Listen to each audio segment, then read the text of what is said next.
Morning, it's Thursday I think. Yesterday we were moored up at Winkwell, but Ian was taken quite poorly. So after a bit of Googling I found there was a doctor's not far from Fishery Lock, which was just 2 down. So we brought the boat down here, registered as temporary patient, or registered Ian as a temporary patient. Within an hour we had a phone call from the doctor, had a quick chat, got an appointment for an hour later. Went to see the doctor, very helpful, gave him some antibiotics, and also topped up his prescription drugs, and we were on our way.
So the journey so far, we've been about a month out on the cut, and it is a learning curve. We knew it would be. Yeah, so number one, not having a fridge is easier than I thought. Probably be a bit more difficult in the summer, but in the winter I've got a plastic box that sits out on the companionway, and it's like having a fridge freezer, so that's sorted. Number two is a washer dryer. Absolutely useless as a continuous cruiser. We don't have our solar panels fitted yet. We decided to wait till the spring, and our inverter, which is the thing that makes our electric, won't handle it. So found out laundrettes are hugely expensive. I spent nearly 40 quid yesterday doing some sheets and jeans and some towels. So portable washing machine is arriving this afternoon, so that's cool. Other learning curves. You never pass some wood up.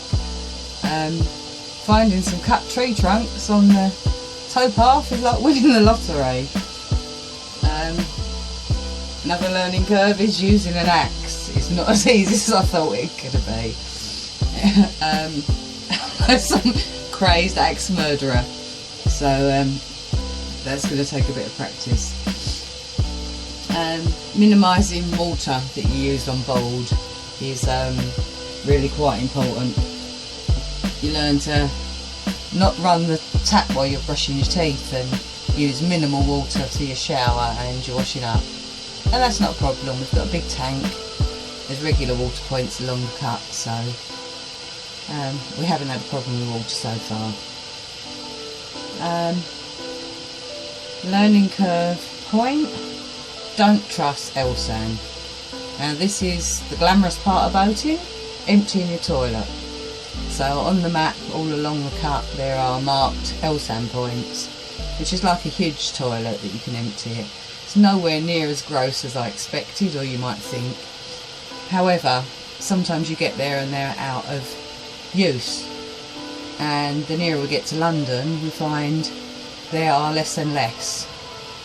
So we will be changing from a cassette toilet to a compost / dry toilet, probably in the springtime. A lot of our jobs we decided to live on board for a year before we made any major changes, just to make sure those changes that we want to make are suitable and are needed. So loving my whistling kettle. Yeah,